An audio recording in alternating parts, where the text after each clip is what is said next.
Hello and welcome to the Home Assistant Podcast. This is episode 2021.12. I'm Rohan Karamandi, and with me as usual, we've got Mr. Phil Hawthorne. Hey, Phil. Good morning, Rohan. How are you doing? Good. This episode is sponsored by Home Assistant Cloud by Nabu Casa.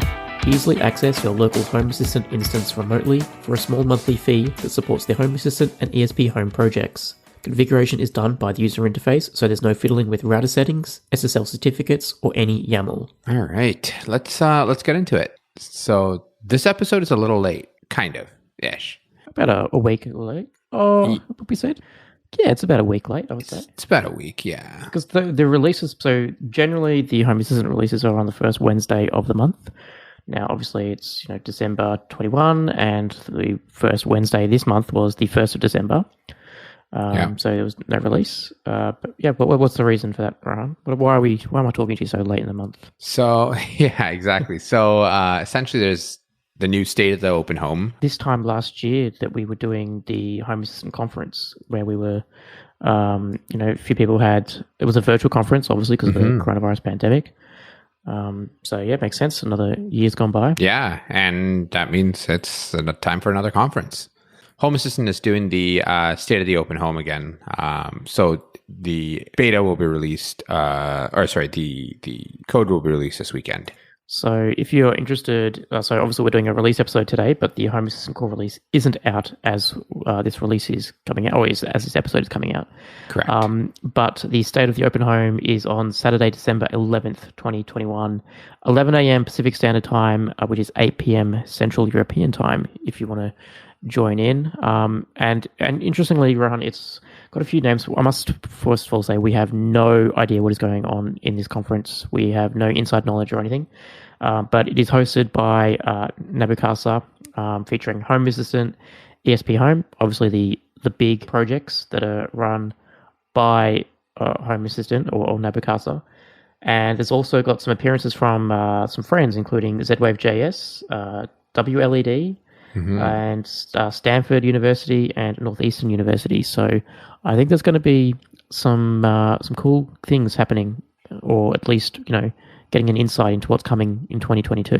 Yeah. I mean, I think I'm going to try and check it out, and we'll see what happens, and hopefully we can report back on what's going on in that. In the conference. But yeah, as I mentioned before, 2021.12 is releasing this weekend, so let's have a quick sneak peek at it. We're on a bit of a big release to end on the year as well. Some big changes, a lot of fundamental changes under the hood, I think, which we'll get to in a second. But the big one, I think, the one I really like, is the brand new configuration menu in Home Assistant. So if you're familiar with the Home Assistant UI, you would have known that Home Assistant has always had the material design down pat. They've leveraged it heavily. And I've always felt that the configuration areas were dated and they were just standard, templated area, right? Seen it everywhere. But no, in this release, things have gotten quite the overhaul. A bit of lick of paint, and things have just moved around, shuffled around a little bit more to make it so it's not just like this huge control panel, because it was getting out of control. It was getting bloated. It's funny, even the other day as I was trying to look at stuff, it's like, especially when you're on your phone, you're kind of scrolling and all of that, right? So this is a more concise menu, which is, you got Home Assistant Cloud, devices, automations, helpers, dashboards, tags, people, and settings. Yep. It's perfect. Yeah, so everything's, grouped up. There's some color in there now, which I think is also great. So you can just it's those little subtle things, right? So this is definitely, the hires, they've had UI, UX designers come in this year at Nabu Casa. So we're seeing some big changes to, the UI finally. Yeah, and like all the pages underneath are still the same. It looks like, at least for me playing around a little bit. Yep.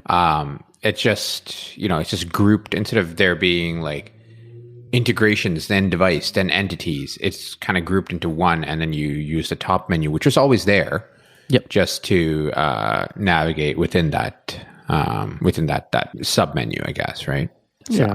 So very cool, great little change there, and I think it just makes it feel a bit more fresh. All right, and we've got a new class of entity as well coming, the button entity. So essentially, it's a button that can be pressed in Lovelace.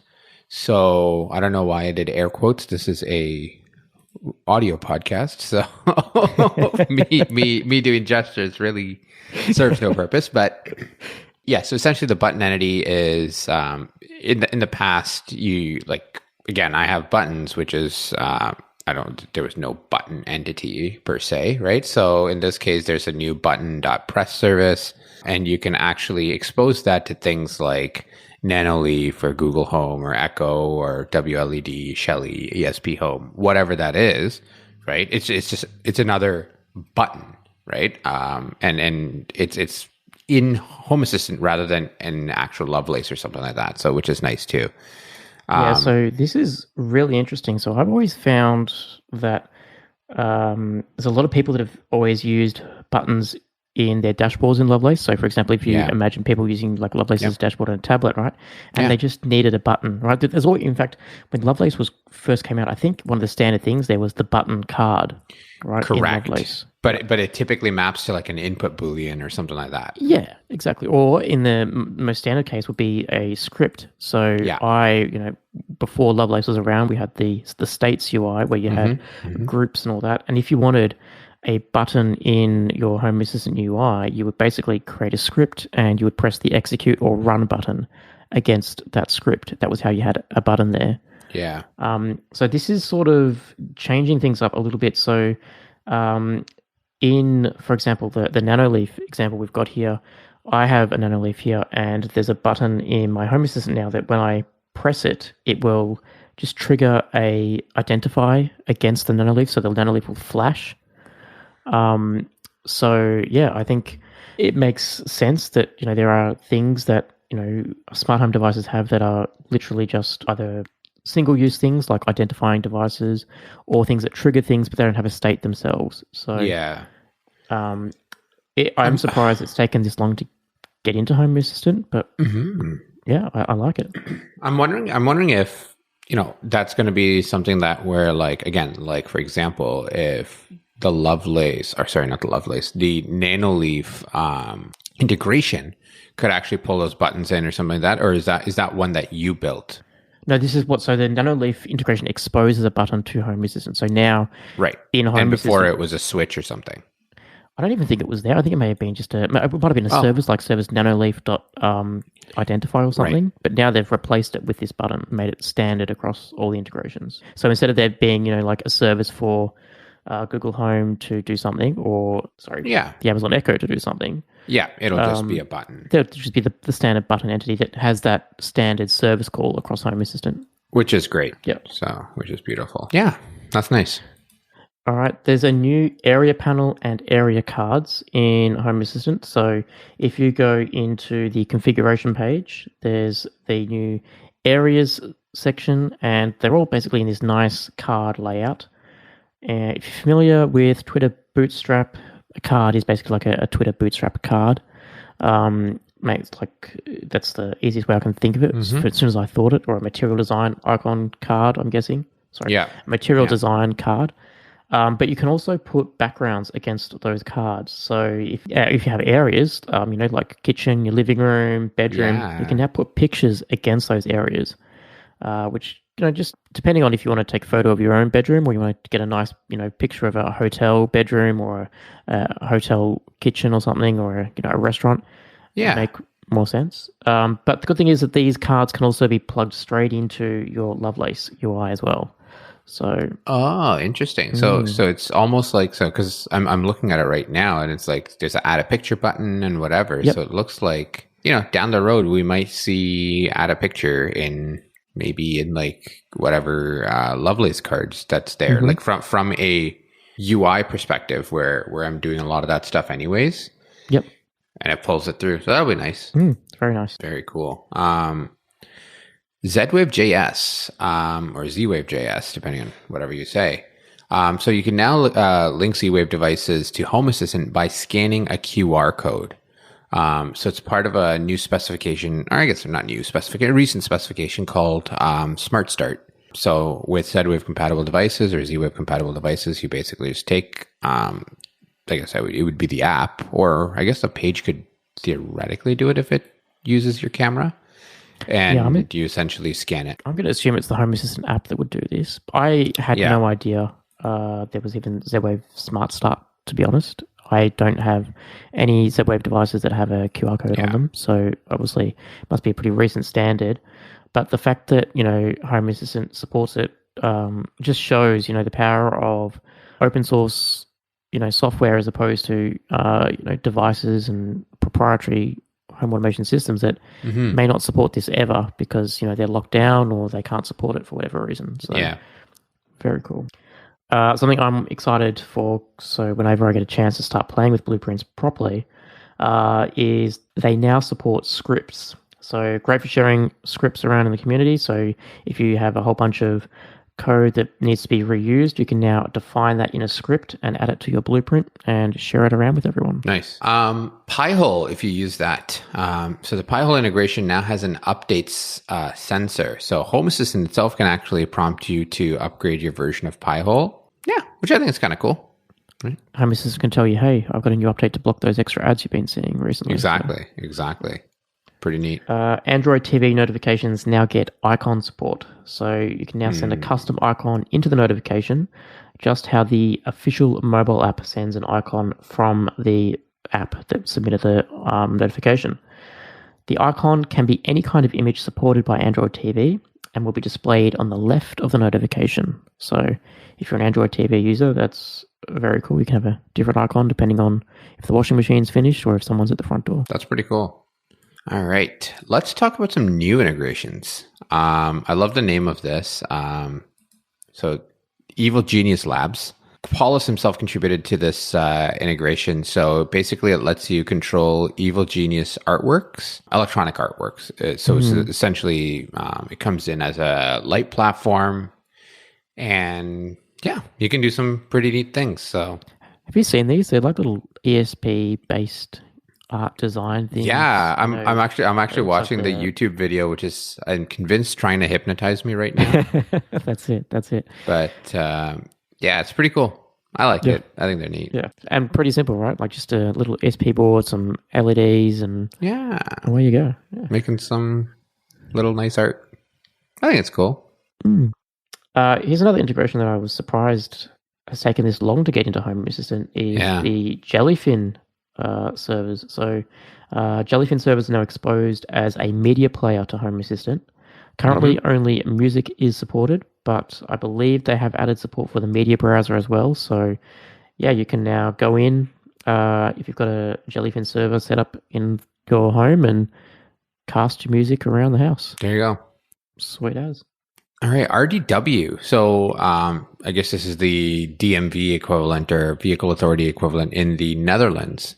So the integration looks up a registered vehicle in the Netherlands, so any Dutch registered vehicle, by the license plate number and keeps that information in Home Assistant.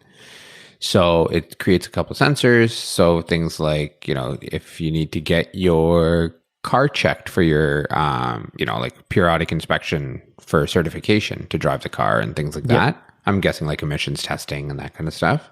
Yeah, that's pretty neat. It's a good reminder thing. Hopefully it also tells you when to renew your license sticker, which I apparently did not do at some point. You're joking. Oops. So that's definitely on my list of things to do today. Did you get a fine for it? No. Luckily I haven't. I caught it, and not a police officer of some kind. Here, the fine is like more expensive than if you would just pay for the registration, right? Oh, here as well. It's pretty bad. I do like that in the Netherlands. Like this information is just like, as long as you know the registration plate of a car, you can just look up anyone's. Have they done an inspection recently on their car? Like, I guess, like it's not personal information, but I don't know. It just weirds me out that information is available, right? I'm kind of surprised, and from a Europe perspective. It's especially with GDPR and privacy laws and all that. Exactly. So I don't know. Yeah, it's I guess it's a good thing, but it's also not. I don't know. All right, Rohan, this might be one for you. There is now the Tesla wall connector. So that is, and I like this as the selling point, is an efficient and convenient home charging solution that lets you plug your vehicle in overnight and start your day charged. I don't know if you typed that up or if you copied and pasted that, Phil, but that is it sounds like a Tesla representative wrote that up. It did. I copied and pasted it from the integration docs page, which I assume has been copied and pasted from a Tesla page somewhere. But yeah, there are binary sensors for when your car is charging. Also, interestingly, the handle temperature. I don't know why you want to know that. Like, I'm guessing that gets hot. If that's the thing. I've never felt it hot, but I mean, it's cool. I guess now I know that it can get hot. I don't know. Maybe I misinterpreted the code in Home Assistant, but yeah, and there's also how much electricity the wall charger is using as well. So it's interesting that Tesla has been one of those integrations that have been on and off again with Home Assistant. I know, like, there was the Tesla integration with Home Assistant that got pulled because the API to the cars, sort of, there's authentication issues, so they pulled that. Yeah. I can't remember if the Tesla, like the wall panels, like the solar battery chargers that they have, I think that was at one point an integration in Home Assistant. Maybe it still is. It's still there. It's still. I just tried to set up the wall connector. Yeah. But yeah, so I saw the other panel there too, but or the battery. Sorry. But yeah, like this is interesting. The wall connector created 13 different entities for this. So I guess phase A, phase B, phase C, voltage, current, and then grid voltage. The handle temperature, you're right. So there is. It's currently 7 degrees Celsius, 7.1 degrees Celsius. Wow. Okay, good to know. Cold where you are. Yeah, it's starting to get there. It was snowing like crazy yesterday. So lovely. All right, let's talk some breaking changes. So as we were talking about before with that new configuration panel, supervisor panel has been moved. If you're running HasOS or have access to the supervisor panel, it's been merged into the configuration panel as part of the UI overhaul. So yeah, that's what we're talking about before, like with the sprawling screens, right? Just all the buttons eventually growing. Now they've just been condensed. So that's good. Which is great. I mean, to me, that should be there anyways, right? So that's where it's part of the settings and it's part of the configuration. So yeah, makes sense. The customization UI is gone. So, if you remember that in the front end before, I don't even know how to describe it. It was there and now it's not. It's already out of your mind. Right. So the YAML configuration for this is recommended to use, and still is available. Which is I don't know how I feel about that, because I feel like it's almost a step back, right? When we're trying to do that. So and I have used the UI version of this and I do like it. So essentially it's like if a entity posts itself as one thing, hey, you know what? I want you to actually be something else. So let's say it comes in as a moisture sensor and I want it to be, I don't know, a temperature sensor, so something like that, right? That's a really dumb example, but that's kind of the idea there, right? Is to be able to customize a lot of those kind of things. I think that's still. I'm kind of surprised at that. Yeah, am I mistaking this? So what they've done is, I think they've moved that into the UI. So if you you need to change, like, for example, a cover or a door contact. Like how you get the door window sensors, you can have them as a window or a door. Yeah. If you need to change that type of class, you can do that now when you go in and edit the entity in the UI, which makes sense where it should, like, I've always thought it should be there. Exactly. So they've moved that there. But I think for any other advanced customizations that you're doing that you would generally do in YAML anyway, they've pushed that back into the YAML, and because otherwise you have to create like 1,000 different iterations of the customized entity, the customized UI, right. Oh, okay. I do see some of it. Yeah. Interesting. Yeah, because I can go in and I can say, okay, this is I can change the icon and stuff, but I can't.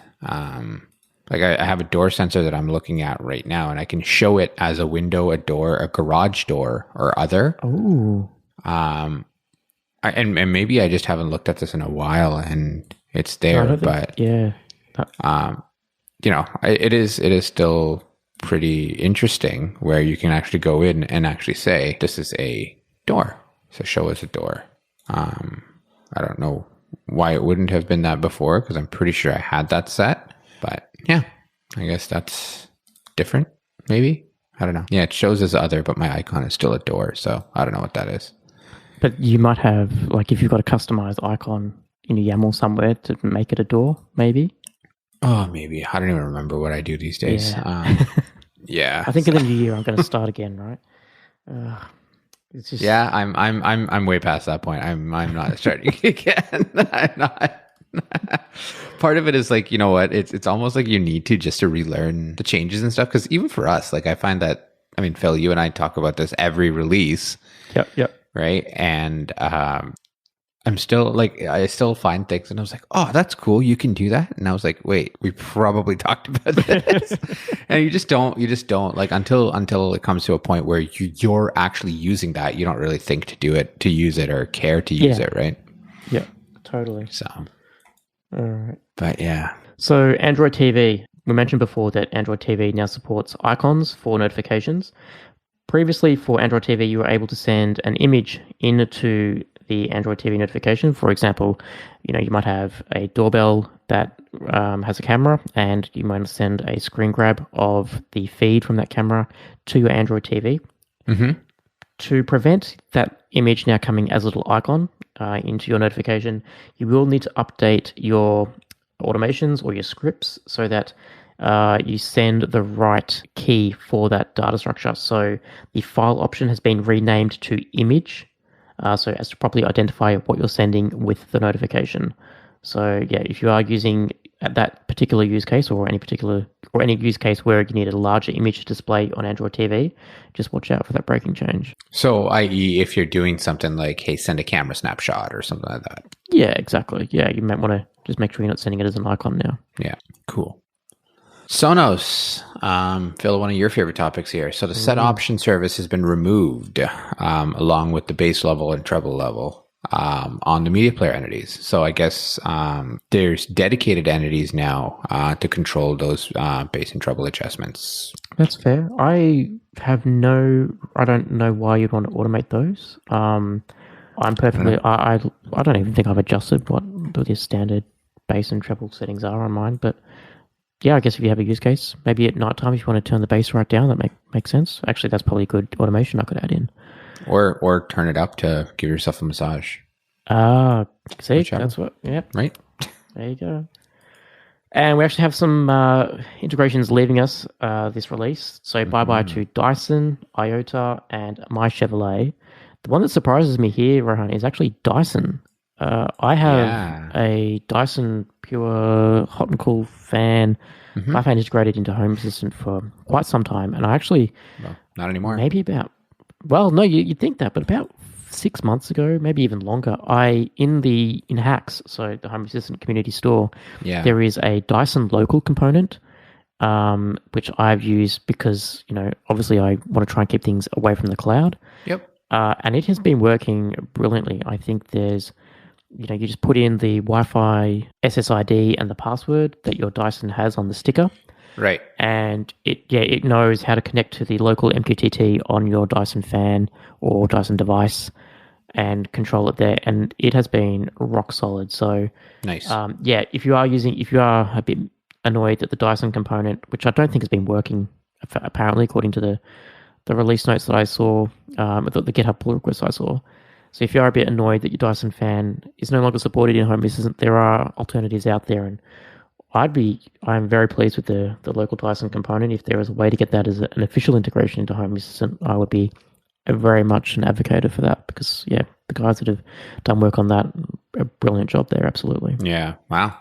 That is a bit surprising because I know even the Dyson, again, Dysons are fairly popular, right? So I would have assumed that, I guess not. So, all right. So, Rohan, I want to have a chat. Like, so last year I think we did a Cloud Strikes Again sort of thing, and this time it was when Apple bought Dark Sky, and they basically immediately bought Hmm. Dark Sky, and then that's it. We're shutting it down. See you later. And I think they gave people until the end of that year, and then it got extended to July this year. I actually read because I have Dark Sky added into my Home Assistant, and Yeah. I've just left it there, right? So I'll eventually stop working, and I'll deal with it then. But I just read on their website now it's going to be available. They're going to keep the API until the end of 2022. So I've got a year from today to move over to a different cloud provider. They're Right. not accepting any new API key applications. So if you are wanting to use Dark Sky for Home Assistant and you haven't used it before, you can't do that today. So they are phasing it out. Yeah. I was really interested to see in this release in 2021.12 for Home Assistant, long-term statistics support has been added for Dark Sky as well. So people are still, using the API, loving the API enough to keep Yeah. contributing features for it. But yeah, I want to know, especially from you, Ryan, what are you using for weather in Home Assistant? Are you even using weather You know as what? part of your I automations? just added it on, I guess, like 3 days ago. Mm-hmm. So I don't use it in any automations today. But I Okay. just added the AccuWeather Yep. integration. Yep. For the longest time, actually, the Ecobee or Ecobee integration had like essentially a climate component to it, a weather component to it, Yep. rather. And it might actually still be there. I have no idea. But I don't use it. I don't know why I even added the AccuWeather one in, and I saw it and I was like, oh yeah, I should add this. And it's I do personally. I use the app. I use the AccuWeather app. Yep. But yeah, it's I don't really have a need for a weather component today, at least. Mm-hmm. I don't have any weather based automations or anything like that to say, hey, if it's raining, then do this. I don't really have any of that, but yeah. So Yeah, that's yeah. fair enough. How about you? Like, I know you said you're using Dark Sky. Have you found an alternative? Have you? Well, I want to improve it, right? So obviously I'm down here in Australia, so maybe October, September, we discussed on this podcast the BOM, Bureau of Meteorology, integration got removed from Home Assistant because it was using web scraping, which wasn't allowed Yeah. as part of the new Home Assistant component requirements. And it is available. There is a BOM, there's a couple of BOM integrations available in the community store, which I may move over to, but I don't think they provide. One of the good things I like about Dark Sky is the forecast. So, for the weather card, I can get the 7-day forecast. I don't think BOM does that. Yeah. I also had, and annoyingly, so this is what I have an app on my phone from my bank, and when there's a severe weather alert in my city, they send a push notification to my phone, right? Like the other day we had. bank. Yeah, my bank. I know, right? Well, it's their banking and insurance, right? So they're basically like, hey, there's a thunderstorm coming. Get your car in the garage because we don't want to pay for you to have hail damage on your car, right? So, Okay. so I always get those alerts. I'm like, oh, they're obviously getting the data from somewhere. Where are they getting that data from? So I started doing a whole bunch of when that alert came. I just had some free time when the latest thunderstorm came through. I was like, that's it. I'm going to go, and I activated a whole bunch of weather components, trying to see what services have like a binary sensor that exposed to Home Assistant to say that there's an alert or something going on. But none of them, unfortunately, worked for Australia, at least. So that was annoying. And the BOM integration that I can see in the hacks doesn't support it, but there is going through some pull requests and discussions on some of those integrations. There is a way that I can call the government's, the BOM's API and basically make a REST sensor out of it if I want to. But yeah, I'm hoping to throw it out to the community. What are you using for your weather component? Have you found weather to be reliable? I know I'm always, for whatever reason, Home Assistant seems to be a couple of degrees off whatever the forecast is for the day. I'll hear my announcement for the morning say it's going to be 24 degrees today, and then I'll get in the car and the radio will say, hey, it's going to be hot and 29 today. Oh, wow. Okay, that's a bit of a discrepancy. Bit of a discrepancy, yeah. Same with the Amazon Echo, though, right? Like, I don't know where the weather services are just getting their discrepancies from, but yeah, obviously, being 5 degrees is a bit of a difference. But yeah, happy to throw it out to the community. Feedback at haspodcast.io. Let me know. With the dark sky closing down, you've got a year to go now, but how are you moving over to, or what have you moved over to? And how are you finding it? Yeah, that's interesting.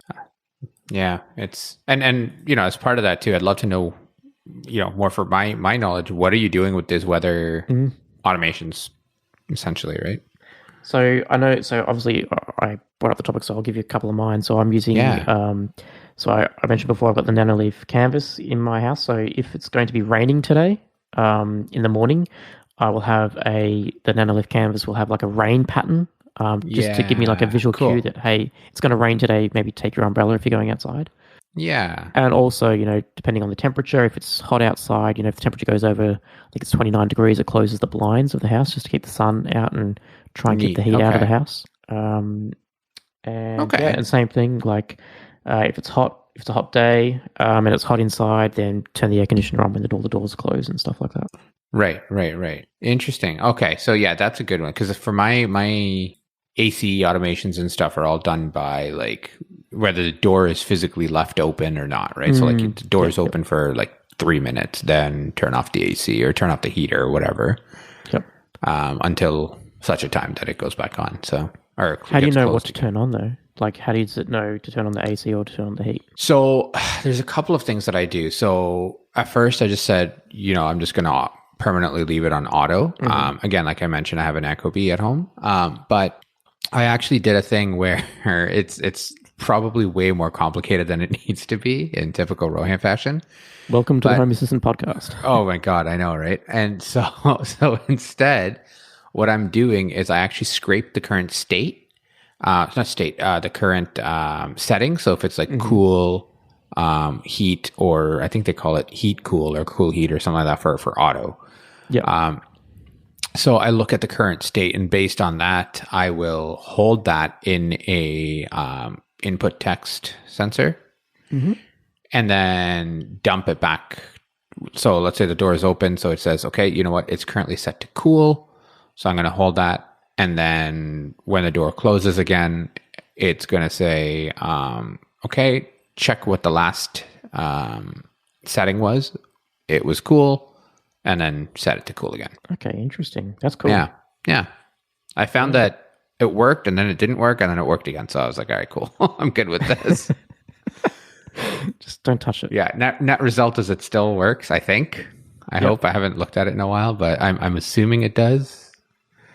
But yeah, I did that in Node-RED, and it is a very large automation. I bet. But yeah, and then that is that for my automation there. Yeah. So, Phil, at some point, one of these episodes, we talked about a new show. We did. Yeah. Just as a little bit of an update, and because we've been asked on Twitter a couple of times, hey, what's happening with this? And, so on. It is coming. It's going to be called All Things Smart Home. And I just between the two of us, I mean, it's both of us have had a few life events and stuff happen since that. Yeah, I mean, congratulations. I mean, that's a few life events. You got married, mate. Like, yeah, I did. You somehow managed to. We announced the show, then you somehow go, oh yeah, by the way, I'm getting married, and it's like in X amount of weeks. It was by the way, I got engaged, and then by the way, I'm getting married. Yeah, congratulations. Yeah, thank you. Yes, obviously, yeah. Pretty big life events happening, and obviously I've got some that we'll talk more about in the new year. But yeah, I think we've been trying to get this thing off for quite some time. Rohan and I have talked about it for some time. Really we are definitely still doing our, Rohan and I love talking everything smart home. So there is going to be a show about it. We're going to be live streaming. We're just going to be talking more freely than what we do here. But it's not going to be home assistant focused. We're going to talk about everything smart homes, whole ecosystems around a smart home. So yeah, if you want to, you can follow us on. We've got a dedicated Twitter. We've got a dedicated YouTube channel, Twitch channel that you can follow. And yeah, we will obviously let you know when we're going to do it in the new year sometime. Yeah, and we'll post all that information as well. Now, Rohan, before we go, I have got something, a little task for you for the last because this is our last release episode of the year, right? Yeah. So I'm gonna paste I'm gonna send you something in your chat here. Okay. This is a template that I want you to just run in your Home Assistant, and then I will explain what's going on. So a couple of weeks ago now, maybe 3 weeks ago, just after our last release episode, user Flat5 submitted a thread on Reddit asking everyone, how many automations do you have in Home Assistant? Yeah. I've actually got the stat already with that. Oh, awesome. Wow. I like it. I hope it's not a low number. It is, and there's a reason why. Oh, no. Okay. So then user sometimes Scott provided the template, which I will leave in the show notes. I've just sent that to you, Rohan, and you can just plug that into the template area of your developer tools. So yeah, Rohan, I'm interested to know, how many do you have? I'll tell you how many I have, and we can have a little chat about, why that is. So I've got 23, majority of which are disabled. So the reason is because I moved to Node-RED, if you remember. Yeah. So Node-RED is actually doing most of my automations except the webhook ones. And the only reason for that is literally just because I didn't do it yet. Yeah. But yeah. And that's interesting. And that sort of echoes a lot of the responses in that Reddit thread as well, right? Like a lot of people saying, yep, I've only got X amount of automations, but I moved a lot of my stuff over to Node-RED, or I'm using, something else for my automation engine. So AppDaemon or something. Yeah.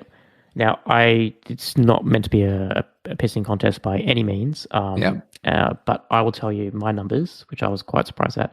And I have also just disabled a whole bunch this week for various reasons as well. So you've got to remember, I'm running 3 instances of Home Assistant at home. So the grand total is 391. Wow. Split from 362 in my main instance, 8 in my hub for the cloud instance, and 21 for my little local area network hub instance of Home Assistant, which I thought would be pretty standard. I looked at the Reddit thread. I don't think anyone had as high amount as that. So I think all that tells me, and I don't mean to say, hey, my automations, coming to my home, like I'm going to be like Tony Stark, my house is not to that level, right? I think it's just the fact that, and this highlights to me that the way I'm using Home Assistant automations might be a little bit incorrect. Wrong? I may need to, I could just create automations when I may be able to just condense them down. Like for example, I have a whole bunch of automation. Like there's one automation that will mark, like we'll do stock inventory for one product in my grocery instance, right? But there's like 4 automations to track my presence when I could convert that down to one automation and use the conditions and logic in there a bit better. But yeah, I was very surprised just at the number of automations. Obviously, I think someone in that Reddit thread said, no one started with, 257 automations. Everyone builds up slowly over time, their automations. So yeah, if you're interested, there's the template. We'll leave it in the show notes. I thought it was a cute little exercise for the end of the year. Yeah. I it's funny because I actually use this, and I've talked about it before, is like building that like status dashboard kind of thing. Yeah. So I actually have a sensor count as well to see, how many binary sensors and overall sensors and things like that I have, right? So currently it's 253 sensors. 250 binary sensors. Wow. No. 46 binary, 253 sensors as a whole, which is actually, I don't think is too much. I mean, because you look at like any average application, it's like, or any average integration has like, anywhere from 1 to like 15 sensors, right? So yeah. So how many sensors, sorry, was that? Just sensors overall was 253. Okay, and that includes binary sensors. That includes sensors of all kind. Okay, right. So I've got a little bit more, but obviously with that makes sense. I had 236 when the recording of this podcast started. Since then, I fixed my AccuWeather one, and I added the Tesla Powerwall one, or not the Powerwall, sorry, the Tesla charger. So based on that, what do you do using that information for? Like, is it just so you literally nothing? Literally nothing, just to look at it and say, I'm tracking 294 metrics in my home for no reason. Yeah, exactly. That is exactly what's happening. Yes. Yeah. But I actually think that would be like a cool stat if it's not somewhere in the UI already, but maybe even with these configuration UI updates in Home Assistant that they've done, sure they could have like, maybe it's in the info panel actually. Now that I'm thinking about it, it's like, this sounds like something that would be in the info panel. But just maybe. the number of devices and status, like sensors you're using. I have a feeling I've seen this somewhere. I reckon it's going to be in the info panel. Yeah, it would make sense. Oh, there's like Lovelace numbers and stuff like that. Just trying to see system health. Yeah, I don't see it. That's interesting. I could have sworn I've seen it. I can see there's 20 installed repos from like hacks and stuff like that. But this is stuff that specific integrations are putting in, right? Like AccuWeather says that it can reach my server. Okay. Yeah, so I'm surprised that it's not in there actually, because this would be like a cool little metrics somewhere in the Home Assistant you might have, like how many automations is this instance of Home Assistant running, how many sensors, entities, areas, that could be, cool for someone to look at. But we're just thinking out loud now. It is the end of the year, so this is obviously the last release for 2021. The first release for Home Assistant in 2022. Currently looking at the development calendar, there's the beta release will come out on the 26th of January, with a Home Assistant core release going out on the 2nd of February. Now, that may be just because they haven't decided if they're going to do a Home Assistant release, early January or not. We obviously will be there if there is one. If they do announce a Home Assistant release in January, we will be there. Otherwise, we'll have a couple of episodes launching in January. We've also got one more episode for the year. We've got a spotlight to finish off the year with. Very interesting chat. So we'll launch that in the next couple of weeks. So look out for that one too. But otherwise, Rohan, it has been another pleasure working with you for this year on the podcast. Likewise. Stay safe, and thank you everyone for listening and keeping with us. We will be back in the new year. That's right. And again, from my side as well, huge thank you to everybody and Phil. I mean, you do a ton for this as well. So really, really appreciate it. Merry Christmas, mate. Cheers. Merry Christmas.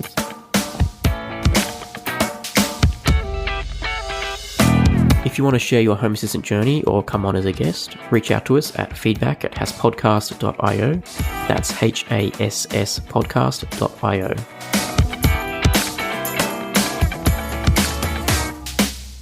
The Home Assistant Podcast is hosted by Phil Hawthorne and myself, Rohan Karamandi. For links to topics we discussed today, check out our show notes on hasspodcast.io.